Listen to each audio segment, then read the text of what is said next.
बात कर लेना। राधे राधे गुरुजी। जी आपके जी चरणों में मेरा सच्चत नमन। गुरुजी, मेरा ये प्रश्न है कि पास में लो। वृंदावन में कहते हैं कि जिनकी भी मृत्यु होती है उनका मोक्ष हो जाता है, तो यहाँ पे मतलब कोई अगर बहुत पाप करता है, बड़े पाप करता है, तो क्या उनका भी मोक्ष हो जाएगा? पाप करने के बाद पहले वो अपने पापों का दंड भोगेगा। जब पाप समाप्त हो जाएंगे भोग के, तब उसका मोक्ष होगा। अच्छा। और दूसरा ये है गुरुजी कि जैसे हम कोई मतलब कोई हमारे साथ गलत करता है, तो क्या उसको अपना प्रारब्ध समझ के भूल जाए या फिर उसके अगेंस्ट हम एक्शन ले सकते हैं? क्या गलत करता है? जैसे मतलब जैसे भी कोई हमें धोखा देता है या फिर कोई गलत करता है हमारे साथ, मतलब बेईमानी करता है किसी भी पैसे को लेकर या फिर रिलेशन कुछ भी है XYZ, तो उसके लिए क्या, या फिर कोई जैसे बड़ा केस है किसी के साथ हुआ है, उसके लिए वो एक्शन ले कि या फिर मेरा ये प्रारब्ध है ये समझ के उसे अवॉइड प्रारब्ध करते हैं? नहीं है, ये मूर्खता है, अज्ञान। कोई लड़का छोड़िए आपके पास आके यूं ही आपको स्पर्श कर लेगा, आपकी भी तो सहमति रही होगी, तो आप दोनों की सहमति से ना सब काम होता है। इसलिए लड़की भी तो गलत है फिर। वो लड़का भी कहे कि इसने मेरा यूज कर लिया, जैसे आप उस पर आरोप लगा रही हो कि उस लड़के ने मेरे साथ मेरा यूज किया, ऐसे वो लड़का भी तो कह रहा होगा। नहीं गुरुजी, मतलब जैसे ऐसा कोई केस है किसी ने मतलब कोई बड़े किसी की भी बिजनेस बात। में कोई मतलब किसी मतलब जैसे आप है, जैसे किसी का बड़ा बिजनेस है, तो किसी जो साथ हमारा में कहाँ रहते हैं- बिजनेस है? अरे नहीं सॉरी गुरुजी, जो आप सेवा कर रहे हैं, हाँ। इसमें कोई जैसे भी आपके मतलब जो भी सहायता करते हैं, मतलब उनमें से बाई चांस, ऐसे मैं एग्जाम्पल दे रही हूँ कि कोई फ्रॉड कर ले, भाग जाए मतलब वहाँ से, तो वो आपके साथ उसने क्या मतलब ये देखो, हम आपका- सबको सावधान होकर अपना, जैसे हम अपना कार्य करते हैं तो हम सब पे नज़र रखते हैं कि कौन क्या कर रहा है। अब फिर भी सरकार भी नज़र रखती है कि कोई क्या कर रहा है, पर भी कोई भ्रष्टाचार करे, चोरी करे, तो उसको दंड तो फिर ईश्वर देते ही हैं। चोरी तो देखो, आज तक जितनी चोरी जिसने की उसको फला तो कुछ नहीं, वरना चोरी करने वाले सारे धन्ना सेठ ना हो जाते। तो पैसा चोरी का टिकता नहीं है, लेकिन हमारे देश में तो चप्पल तक चोरी हो जाती हैं। हाँ, फिर लेकिन कौन से धन्ना सेठ हो गए चप्पल चुरा के मोबाइल चुरा के चैन चुरा के। गुरुजी मेरी कुल माई- मिला के सावधान रहना चाहिए, गलत नहीं करना चाहिए, अपने आप को सेफ रखना चाहिए बेटा। किसी लड़के को अपने आसपास भटकने भी मत दो। गुरुजी मेरी मैया का एक छोटा सा लाइन है, वो गा नहीं सकती, मैं जल्दी से खत्म कर लूँ। गाओ। चाहे जितना कमा ले बंदे डॉलर पाउंड में, चाहे जितना कमा ले बंदे डॉलर पाउंड में, धर्मशाला छोड़े जाना ही है अगला राउंड में, धर्मशाला छोड़े जाना ही है अगला राउंड में, दान पुण्य करो चाहे चोरी बेईमानी, लिख रहे हैं चित्रगुप्त जी कहानी, बोलो कैसे बचोगे उनके अल्ट्रासाउंड में, हाँ हाँ कैसे बचोगे उनके अल्ट्रासाउंड में, धर्मशाला छोड़े जाना ही है अगला बहुत सुंदर। राधे राधे गुरुजी। बहुत बढ़िया। राधे राधे गुरुजी, दासी कुसुम का आपके चरणों में कोटि कोटि नमन। गुरुजी मेरा पहला क्वेश्चन ये है कि प्राण प्रतिष्ठा क्यों जरूरी है? जैसे आप बोलते हैं कई बार क्या प्राण प्रतिष्ठा जरूरी है? जी। इसलिए जरूरी है क्योंकि हमारे प्रमाण है वेद, और वेद की आज्ञा है कि कोई भी मूर्ति हो तो पहले प्राण प्रतिष्ठा हो, विधिवत विधान हो, फिर पूजा स्टार्ट हो। तो इसके क्या नियम है? जैसे हमें वो तो जब प्राण प्रतिष्ठा कराएंगे तो पूरी नियमावली आएगी आपके सामने, अपने आप हो जाएगा जैसे सबका। कभी घर से चले जाते हैं, जैसे लड्डू गोपाल ही सोच रहे थे कराने की, तो कौन सेवा करेगा, क्या है? नहीं नहीं, आप फिर जहाँ हो मानसिक पूजा भगवान की करो, ये डर नहीं हो कि कौन करेगा। जी जब होगा तो भगवान अपनी व्यवस्था खुद करते रहते हैं। जी जी। अच्छा गुरुजी, मैं सुबह 4 बजे उठती हूँ ना, तो मैंने दीक्षा ली हुई आपसे, मैं जाती हूँ भोले बाबा के मंदिर जल चढ़ाने, घर के पास ही सही है। है, सही है। सुबह मैं लड्डू गोपाल जी को उठाती नहीं हूँ बहुत जल्दी, कोई तो बात ये सही है? सही है, सब सही। अच्छा, और एक प्लीज तो इसमें ये अखंड ज्योति में जो है कहते हैं स्वर्ण प्रतिमा डालनी चाहिए, क्यों जरूरी है? अखंड ज्योत जलाते समय जलाते हैं नवरात्रि में, जो स्वर्ण प्रतिमा उसमें पड़ती है, तो डालने वाले डालते होंगे, पर जरूरी नहीं है। जरूरी नहीं है। दीपक जल रहा है, बस माँ भगवती का पूजन है। राधे राधे गुरुजी। चलो ये भैया को दो बात करें। राधे राधे गुरुजी। हाँ जी। गुरुजी सूरत से हूँ। सूरत? हाँ, गुजरात। जी। गुरुजी मेरी बच्ची थी, वो 2018 में चल बसी, तो अभी बच्ची नहीं हो रही है या बच्चा नहीं हो रहा है, कुछ गुरुजी आइडिया दीजिए। तो डॉक्टर क्या कह रहे हैं? डॉक्टर का ट्रीटमेंट चल रहा है, कोई फॉल्ट नहीं है गुरुजी। तो हो जाएगा। बेटी कितनी बड़ी थी? मेरी 4.5-5 साल की। क्या हो गया अचानक? उन्होंने माचिस की डिब्बी ली, फ्रॉक पे लग गया, उन्होंने जलाया तो फिर 55% जल गई वो। ओहो। फिर 20 दिन हॉस्पिटल में थी और उसका ट्रीटमेंट सही हुआ, वो नॉर्मल में आई गुरुजी। फिर वो गुरुजी नहीं रही, नॉर्मल में आके वापस आईसीयू में गई, फिर उसी दिन पे हो गया। तो मतलब वो माचिस से खेल रही थी और उसने आग लगा ली? मतलब नहीं, वो माचिस लेके मंदिर में पड़ा था, वहाँ से निकाला था गुरुजी। देखो, इसलिए बच्चों के आसपास लाइटर माचिस नहीं होनी चाहिए। छोटी छोटी लापरवाहियों से देखो जिंदगी से हाथ धोना पड़ सकता है। गुरुजी चलिए, अब थोड़ा भगवान आशीर्वाद- देंगे आपको। कितने साल हो गए इस बात को? इसको 2018 का अप्रैल का महीना था। चलिए, भगवान अब देंगे आपको, संतान होगी, ये सब वाइफ- अच्छा होगा। वाइफ बैठी हुई है गुरुजी, भगवान सब ठीक आशीर्वाद करेंगे। दीजिएगा होगा। गुरुजी। राधे राधे। हाँ जी, आध्यात्मिक से रिलेटेड क्वेश्चन पूछ लो सर। माइक पास में लो। सर, क्या क्या मनुष्य अपने संपूर्ण कर्मों को और कर्म फलों को भगवान को अर्पण कर सकता है? हाँ, कर सकते। नहीं, कर्म फल और कर्म फलों को। जितने भी सर्वधर्मान परित्यज्य मामेकम शरणम व्रज, तू जो भी कर्म कर सब मुझे सौंप दे। ठीक है जी। त्वदीयम वस्तु गोविंद तुभ्यमेव समर्पयेत्। तो सर वो भगवान उसके कर्म और कर्म फलों को ग्रहण कर लेते हैं? भगवान उसके कर्म फल को लेकर के हाँ जी। पाप को तो नष्ट कर देते हैं, ठीक है जी। और पुण्य को लेकर उसके परिवार में पहुंचा देते हैं और उसको, उस भक्त को स्वीकार कर लेते हैं। ठीक है जी। सर जी, एक क्वेश्चन हो रहा है, क्या सर होनी और क्या नाम विधि के विधान में क्या फर्क है सर? होनी और विधि का विधान क्या है सर? होनी को ही विधि का विधान कहते हैं। ठीक है सर। विधि मतलब ईश्वर, ठीक है जी। होनी मतलब समय। ठीक है जी। ईश्वर के अनुसार ही समय चलता है। तो सर इसका कंट्रोलर कौन है? ईश्वर। इस देखो, विधि के विधान को कोई नहीं बदल सकता। ठीक है कोई सर। है सोई जो राम रचि राखा। ठीक है सर। इसे हरि इच्छा भावी बलवाना। ठीक है सर। विधि के विधान को कोई नहीं बदल सकता, लेकिन हम बेहतर कर्म कर सकते हैं, ईश्वर से प्रार्थना कर सकते हैं, तो कोई बड़ी अनहोनी हाँ जी, टाली जा सकती है ईश्वर की कृपा से। सही बात है सर। एक और और सर, क्या मुक्ति और मोक्ष पाने के लिए भगवान की आवश्यकता है?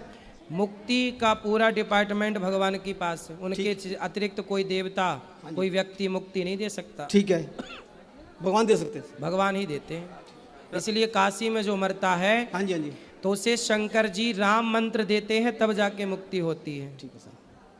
सर लेकिन ये जो आप कहते हैं सर, बताते हैं कि जो भी है भगवान कहते हैं कर्मों का फल तो हर आदमी को भुगतना पड़ेगा। हाँ, लेकिन अवश्यमेव भोक्तव्यम, सबको भोगना पड़ेगा, गीता में लिखा है। लेकिन सर जब हम भगवान को अर्पण कर देंगे अपने कर्म और फल तो भी भोगना पड़ेगा ना, तब नहीं भोगना पड़ेगा। बस यही है सर। इसीलिए कहते हैं कि भगवान के चरणों में समर्पण करो। सही बात है सर। सन्मुख हो ही जीव मोहि जबहि, हाँ जी जी, जन्म कोटि अघनासहि तबहि। सही बात है। कितना भी बड़ा पापी हो, भगवान की शरण में चला जाए तो भगवान भूल जाते हैं कि ये पापी है, मेरी शरण में आया है, ये याद रख के भगवान उसका कल्याण कर देते हैं। इसलिए तो भगवान की शरण में जाना चाहिए, वरना अपने पाप पुण्य के बल पर थोड़ी भगवान तक पहुंचा जा सकता है। सही बात सर। हम कोई इतना पुण्य थोड़ी कर सकते हैं कि ईश्वर तक पहुंच जाए, लेकिन ईश्वर कृपा कर दें। जैसे एक बात बताओ सर सर सुनो, एक बात सुनो, क्या कोई चींटी भारत की अमेरिका जा सकती है? चींटी, उत्तर दो। क्या कोई चींटी भारत की अमेरिका जा सकती है या अमेरिका की चींटी भारत आ सकती है? हाँ, यदि कोई व्यक्ति आपके कमीज में, आपकी शर्ट में एक चींटी चढ़ जाए और चींटी शर्ट में चढ़ के बैठ जाए और आप अमेरिका की यात्रा में हो और आपके ऊपर बैठी रहे वो, और जब आप उतरें तो वो भी अपने आप अमेरिका पहुंच गई कि नहीं? ऐसे ही हम वो चींटी हैं जो कहीं नहीं जा सकते, लेकिन भगवान कृपा करें तो जैसे आपके कारण चींटी अमेरिका चली गई, उसी तरह भगवान की कृपा के बल पर हम कहीं भी जा सकते हैं मोक्ष को। ये उस ईश्वर की कृपा है। सुंदर, बैठो। आएंगे, आशा रख पगली। जय श्रीमन नारायण गुरुजी। बैठो बैठो, आएंगे सब, बैठो, सब्र रखो बस। गुरुजी आपके चरणों में कोटि कोटि प्रणाम। मैं हाँ। जयपुर से आई हूँ और गुरुजी 2021 में सपना आया था कि एक गुफा थी, वहाँ पर एकदम खाली था और एक ऐसे ही जैसे आप बैठे हैं तो एक सोफ़ा लगा हुआ था और बहुत से लोग खड़े थे साथ में। मैं बाहर खड़ी थी तो ऐसे बोला अगर आपको भगवान के दर्शन करने हैं तो आप अंदर जाइए। तो मैं अंदर गई तो देखा चेयर पे आप बैठे थे। तो तब से बस एक ये अनुभूति हुई कि ये भगवान का इशारा है कि आप एक भगवत तुल्य हैं, तो आपके मार्ग पे अगर चल देंगे तो हमारा भी कल्याण हो जाएगा। तो तब से गुरुजी, तब से आपको माना है सब कुछ, जैसे जैसे आप बताते हैं कथा में, प्रश्नोत्तरी में, तो सब कुछ सुनकर ही पूजा करना सीखा है। और अभी हम 84 कोस यात्रा के लिए आए हैं, तो एकदम 84 कोस यात्रा का तो बहुत ही अच्छा है, बहुत ही अच्छा कि हमारी एक तो रूम्स की अरेंजमेंट, और जैसे आप सुबह आए वहाँ पर आपने सबको गाड़ी में एक एक को चेक किया, सबकी व्यवस्था का, तो गुरुजी ये सब बहुत ही अच्छा है। तो और गुरुजी एक प्रश्न है, जैसे गणगौर की पूजा होती है जयपुर में, बहुत ही ज़्यादा मान्यता है, तो 16 दिन की पूजा के बाद 16वें दिन उनको कुएं में डाल दिया जाता है, तो इसमें हम उनको खड्डा खोदकर गाड़ सकते हैं या फिर उनको? वो एक ही बात है, कुएं पे डालना, नदी पे विसर्जित करना, गड्ढा को, ये विसर्जन है। वो विसर्जन किसी भी तरीके से हो सकता है, ज़रूरी नहीं है कि कुएं में, ज़रूरी नहीं है कि नदी में, गड्ढा खोद करके पानी डाल करके विसर्जित करके माटी ऊपर से डाली जा सकती है। हाँ। ये सब विसर्जन की विधि है। और गुरुजी एक क्वेश्चन और है, एक बार आपने कथा में बताया था झूठे बर्तनों का बहुत ज़्यादा महत्व बताया था, वो क्लिप कभी मिल नहीं पाई, तो एक बार आप थोड़ा कौन सा से बर्तन? झूठे बर्तन अपन किसी से उठवाते हैं या किसी से धुलवाते हैं तो? ऐसा है कि कोई ब्राह्मण, वो बात ब्राह्मण के लिए है कि जैसे कोई भी ब्राह्मण आपका जूठा गिलास, जूठा बर्तन, कई लोग क्या करते हैं आजकल नौकरों को रख लेते हैं, तो नौकर ब्राह्मण, अब ब्राह्मण भी गरीब होते हैं, तो कुछ लोगों ने ब्राह्मण को नौकरी पर रख लिया। ब्राह्मण को नौकरी पे तो रख लिया, पर ब्राह्मण से आप करा क्या रहे हो? अपनी थाली उठवा रहे हो, अपने बर्तन धुलवा रहे हो। अब जैसे आपको बर्तन धुलवाने वाले की ज़रूरत है, कोई नहीं मिला, वो पंडित जी मिल गए, तो पंडित जी को पैसे की ज़रूरत थी, आपको काम कराना ही था, तो आपने पंडित जी को अपने बर्तनों में लगा दिया, फिर व्यक्ति का पतन हो जाएगा। जो ब्राह्मण से कभी बर्तन नहीं धुलवाना। यदि ब्राह्मण को आपने काम पे रखा है तो ब्राह्मण को आप और काम दे दीजिए, कुछ और करिए, उससे आप भोजन बनवा लीजिए अपने घर का, यहाँ तक तो सही है, लेकिन आप उससे थाली बर्तन मत धुलवाइए, वरना धुलवाने वाले का पतन हो जाएगा, निश्चित है। गुरुजी 2 भजन, एक लाइन सुना लिए ओनली। जल्दी सुना, फिर यहाँ बात करेंगे सबको। सांसें भी तेरी, धड़कन भी तेरी, सारा ये जीवन तुम्हारा, सबकी नैया का तू ही किनारा, बिन तेरे मोहन कुछ भी नहीं हम, बिन तेरे होना गुजारा, सबकी नैया का तू ही किनारा, दुनिया से हारे भटके हुओं का तूने ही जीवन सवारा, सबकी नैया का तू ही किनारा। सुंदर, बहुत बढ़िया। चलो यहाँ ले आओ माइक, ये खड़े हो जाओ, खड़े हो जाओ, वहाँ ले जाओ पीछे, आप बैठ जाओ बेटा, वो बहन पीछे खड़ी हैं, उनको दे सबसे आखिरी में, फिर अभी आगे आएगा, अभी आपको भी देंगे। सब बैठ जाओ फास्ट। गुरुजी राधे राधे। सब बैठो, बोलो। कैसे हैं आप? कृपा है। गुरुजी मेरा एक प्रश्न था कि जैसे बोलते हैं अगर किसी को दुख मिल रहा है तो वो उसके पिछले जन्म की वजह से मिल रहा है, तो अगर जिसकी वजह से जिसकी वजह से उसे दुख मिल रहा है तो उसे पाप लगेगा? यदि मेरी वजह से आपका दिल दुखा है तो मुझे पाप क्यों नहीं लगेगा? जरूर लगेगा। इसलिए मैं क्यों दिल दुखाऊं किसी का, इसलिए मैं नहीं दिल दुखाता। इसलिए किसी को किसी का दिल नहीं दुखाना चाहिए। यदि दुखाया है तो पाप भोगने को तैयार। और गुरुजी अगर कोई संतों को भला बुरा कहता है चाहे मजाक में ही, तो उसका क्या होता है? नहीं, मजाक ऐसे थोड़ी, मजाक में ही ना वो इलाहाबादिया ने बोल दिया अपनी माँ को, लुटिया डूब गई कि नहीं। हाँ, मजाक भी ऐसी थोड़ी कि संतों पर माँ बाप पे कुछ भी कमेंट्स कर दोगे, कोई मजाक का। माँ बाप और साधु संत कोई मजाक का विषय है। जी गुरुजी, ठीक है, धन्यवाद गुरुजी। खुश रहो। गुरुजी राधे राधे, जय श्री महाकाल। मैं उज्जैन से आई हूँ। मेरी शादी ऐसे परिवार में हुई है जहाँ पे 250 से 300 मेंबर्स है, फैमिली मेंबर्स। तो आए दिन जैसे कभी किसी को बच्चा होता है या कभी डेथ हो जाती है फैमिली में, तो फिर है ना सूतक रहता है। रोज़ तो मैं भगवानों को नहलाती हूँ और भोग वोग लगा के फिर घर में हम खाते हैं, परंतु वो सूतक के दिनों में नहीं खाते, मतलब नहलाते हैं ना भोग लगा पाते। क्या ये सही है जो प्रथा चलती आ रही है? कितने दिन का सूतक मानते हैं आपके यहाँ? 12 दिन का अगर डेथ हो जाती है, और अगर किसी का जन्म होता है तो 11 दिन का। तो जन्मने का सूतक तो केवल उस घर के भीतर ही सीमित रहता है जिस घर में बच्चा हुआ, सब तक नहीं लगता वो। लेकिन मृत्यु का सबको लगता है और मृत्यु का मानना भी चाहिए। उस समय बच्चे पूजा करें, कोई ब्राह्मण पूजा करे, मानसिक पूजा आप लोग करो, सूतक तो मानना ही चाहिए। मतलब मृत्यु के का सूतक हमें मानना चाहिए। और जन्म का कितने दिन तक फिर? जन्म का तो देखो 2-3 दिन का ही होता है। आप लोग कितने दिन का मानते हैं? 11 दिन का। ठीक है, परंतु वो सूतक ना जन्म का उस घर तक सीमित रहता है जिस घर में बच्चा हुआ, उस घर के लोगों तक सीमित रहता है। मतलब 3 दिन बाद अगर वो जन्म पूरे का... परिवार जो 300 लोगों को नहीं लगेगा वो जन्म का सूतक। जी, मतलब जन्म का सूतक अगर रहता है तो मैं 3 दिन बाद भगवानों को नहला सकती हूँ। बिल्कुल बिल्कुल और सेवा कर सकते हैं। पूजा पाठ कर सकती हूँ। धन्यवाद गुरुजी। जय श्री महाकाल। जय श्री महाकाल।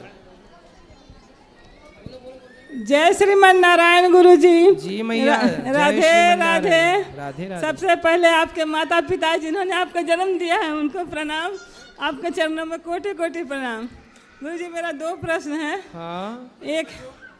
एक है कि मैं जब पूजा करती हूँ तो केवल जय श्रीमन नारायण करके पूजा करते रहती हूँ, कोई मंत्र नहीं पढ़ती। सही है, यही बड़ा सबसे बड़ा मंत्र यही है। नारद जी यही मंत्र तो जपते हैं, श्रीमन नारायण। मैं श्रीमन नारायण करके ही करती हूँ जी। और दूसरा प्रश्न ये है कि जैसे कुछ काम करने के लिए रखते हैं स्टाफ लोगों को, उन लोगों को मैं पेमेंट पूरा दे देती हूँ, लेकिन वो लोग जब बोलते हैं कि मुझे एडवांस दे दीजिए, मैं कहती हूँ कि अभी नहीं दे पाऊँगा, बहुत एडवांस लेते हैं, नहीं दे पाती हूँ। तो क्या है, गलत है मैं झूठ बोलती हूँ? तो नहीं, झूठ काहे को बोलती हो? आप बोल दिया करो कि भाई एडवांस नहीं दे पाएंगे। लोग जिद करने लगता है कि मुझे ज़रूरी है, दे दो कुछ। 5,000 10,000 एडवांस लेते हैं तो नहीं समझ में आता है। 10-15 स्टाफ चलाती हूँ मैं। सही है, सही है। तो इसमें झूठ बोलते हैं हम कि नहीं देते हैं, तो क्या पाप है? नहीं, झूठ बोल के मना काहे करना, सीधा मना करो कि बेटा नहीं देंगे। नहीं मानते हैं सदा काम करना हमें, ये एडवांस के चक्कर में ज्यादा ना पड़ा करो। जी जी नहीं मानते हैं, इसीलिए पूछ रही हूँ। तो दे दिया करो 5-10 हज़ार। जी वही नहीं मानते हैं, फिर तो वही दिक्कत लगता है जी। ठीक है गुरु जी, उनका भी घर परिवार है जी, दे दिया करो 5-10 हज़ार। ठीक है। जय श्रीमन नारायण गुरु जी। हाँ जी आए। गुरु जी प्रणाम। गुरु जी अभी जयपुर से डायरेक्ट बांके बिहारी जी के दर्शन करके सीधे आपके चरणों में आए गुरु जी। हाँ बताओ हम क्या सेवा करें?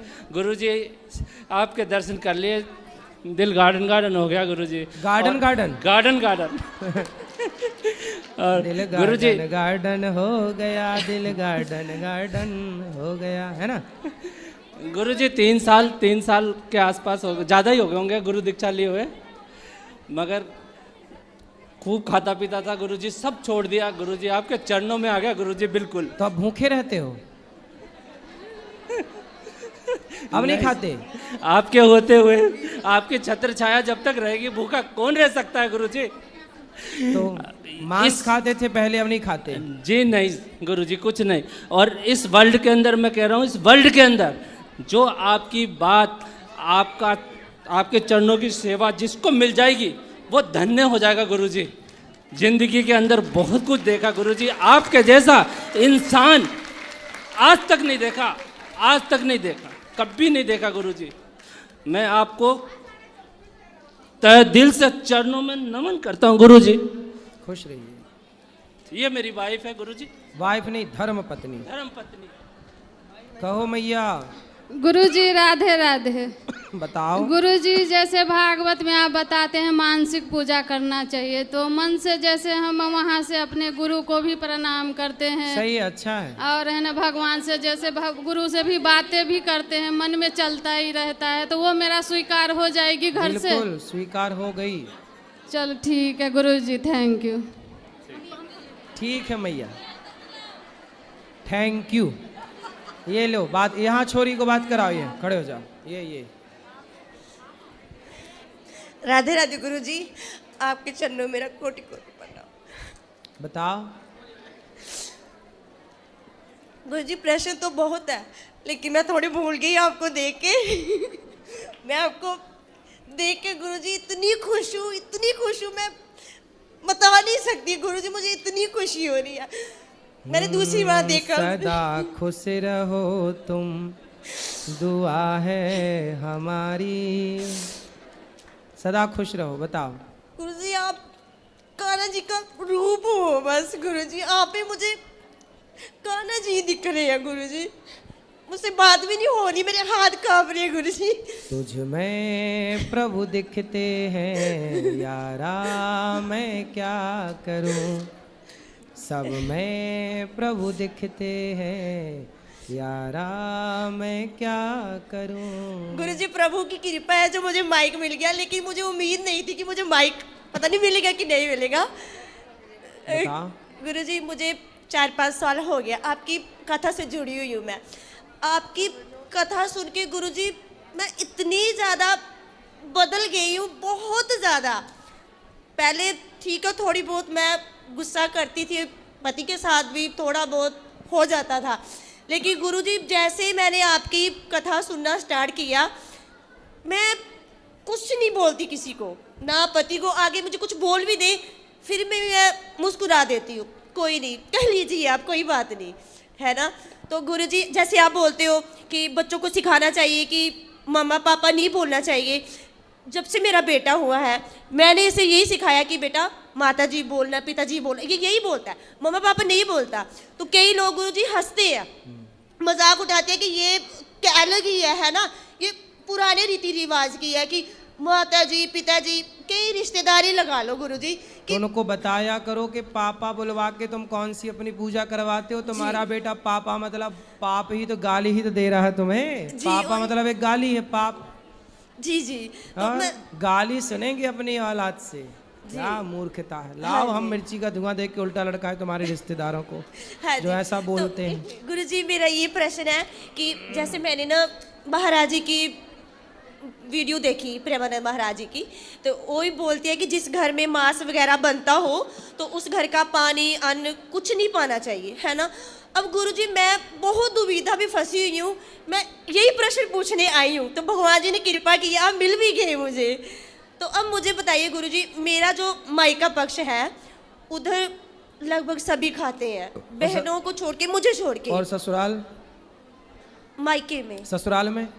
ससुराल वाले अच्छे हैं, वो कुछ नहीं खाते, पति भी बहुत अच्छे हैं। अब हम अलग से रहते हैं, पति मेरे बहुत अच्छे हैं, वो मांस नहीं खाते। मांस नहीं खाते। सास ससुर भी नहीं खाते। सासू माँ तो है ही नहीं, ससुर जी हैं, वो भी नहीं खाते। नहीं खाते वो अच्छा है, भी। फिर मायके वालों को समझाओ। काहे मायके वाले बहुत आपको सुनते भी बहुत है गुरुजी, मुझे बोले कि हाँ जी गुरु महाराज की कथा सुनिए। मैं बोलती हूँ माता जी आपने सुना गुरुजी? हाँ हाँ बेटा बहुत अच्छा कथा करते हैं, लेकिन मानते ही नहीं आपको गुरुजी। वो सुनते हैं लेकिन जैसे आप बोलते हो कि ये नहीं समझेंगे, अगर मैं समझाऊं तो फिर भी नहीं, वो कि ठीक। तो क्या खाते हैं ज्यादा? बस यही कहना चाहती हूँ। अब वो ना मांस खाते हैं गुरुजी, मुझे 2-3 साल हो गया, मैं अपने घर नहीं जाती इसी वजह से कि मैं उधर जाके खाना भी खाऊंगी, तो मुझे क्या करना चाहिए गुरुजी? उनको ले आना, अपनी माँ को ले आना मेरे पास। तो आपकी माँ को माँ खाती है मछली? खाते हैं गुरुजी, सब। मुर्गा भी खाती है? खाते हैं। कुत्ता भी? कुत्ता नहीं खाते गुरुजी। सुअर? वो भी नहीं खाते गुरुजी। गाय वाय? वो भी नहीं खाते। ले आना, हम समझाएंगे, मुर्गा छुड़ाएंगे। बस गुरुजी ये है कि अब मैं घर जा सकती हूँ कि नहीं, उधर का खा सकती हूँ कि नहीं, अरे पहले मेरे पास लाओ, मैं ठीक कर दूं, फिर चले जाना। बस यही है कि अब मैं जाऊं कि घर की ना जाऊं। मुझे वो बोलते तू बदल गई है, हमारे साथ प्यार नहीं करती, तो अब मैं क्या करूं गुरुजी? तो बोले तो मुर्गा से प्यार करती हो, हम तुमसे क्या करें? मैं बहुत रोती हूँ कि आप खाते हो, मैं नहीं आऊंगी आपके घर। अब मैं क्या करूँ गुरुजी, मैं घर जाऊँ कि ना जाऊँ? उनको बोलो कि जब हम आया करें तब ना खाओ इतने दिन, तब हम आएंगे। फिर बोलते हैं मैं तू आएगी, मैं तेरे लिए नए बर्तन ले आऊंगी, मैं नहीं बनाऊंगी, तू आ जा बस। हाँ तो फिर नहीं खाए तो चली जाया करो। नहीं खाएंगे, बोलते तू आएगी ना मैं तेरे लिए नए बर्तन जाना ला दूंगी। और हाँ। उनको समझाना ठीक और मेरे पास लाना, बोला मैं बुलाया हूँ। ठीक है गुरुजी। तो अभी वो बीमार है तो बस उनको राधे राधे कर दीजिए, और मेरी बहनें भी आपको बहुत सुनती हैं गुरुजी। आपकी बहनों को, आपकी मैया को, सबको राधे राधे। हाँ तो मेरे पति गुरुजी, इनसे बात कर लीजिए, बहुत अच्छे हैं, इनकी वजह से मैं आज आई हूँ गुरुजी। खुश रहिए, खुश रहिए। खड़े हो जाओ पति जी, बात कर लो। दे दो माइक। राधे राधे गुरुजी। जी आपका मेरी कोटि कोटि प्रणाम। खुश रहिए। ठीक है? हाँ ठीक है साहब। पत्नी अच्छी है? हाँ बहुत अच्छी है। चलो आप भी बहुत अच्छे हैं, दोनों खुश रहिए। ठीक है, राधे राधे। गुरुजी आप जम्मू आए थे ना, कठुआ, मैं उधर से ही हूँ, मेरी शादी पंजाब में हुई है तो मैं जम्मू की रहने वाली हूँ। आप उधर आए थे, मैं स्पेशल आपको मिलने आई थी कठुआ वाली साइड, और मुझे इतना था कि आप वैष्णो देवी जाओगे। मैं इनको बोल रही थी गुरुजी आए हैं, लेकिन गुरुजी मैं वैष्णो, आऊंगा, वैष्णो मैया का दर्शन करने भी आऊंगा एक आध बार जल्दी से। अच्छा तो बस गुरुजी ये है कि मैं ना माता रानी को बहुत मानती हूँ। अब जैसे मैं आपकी कथा सुनने स्टार्ट की ना, तो मैं कान्हा जी को, राधा रानी को, इनमें मेरा ध्यान ज़्यादा जा रहा है। तो मैं कहीं गलत तो नहीं कर रही? सही कर रहे हैं, क्या गलत है? कि पहले मैं माता रानी को क्योंकि मैं जम्मू की रहने, माता रानी वैष्णवी मैया हाँ। खुद राम जी से बोली थी कि हमसे ब्याह कर लो। हाँ जी जी जी। वो खुद राम राम जपती हैं दिन भर बैठी बैठी। फिर भगवान बोले कि इस बार तो हमारा हो गया है, पर कलयुग में हम आपसे विवाह करेंगे। तो उनके लिए राम जी कल की भगवान बनेंगे, तब जाके वैष्णवी मैया से उनका विवाह होगा। ठीक है गुरुजी। फिर मैया खुद बैठी बैठी राम का ध्यान कर रही है। ठीक। और गुरुजी तुलसी माला जो जाप करने वाली, उससे कौन सा जाप करना सही रहेगा? हाँ, श्रीमन नारायण। श्रीमन नारायण। ठीक है, राधे राधे गुरुजी।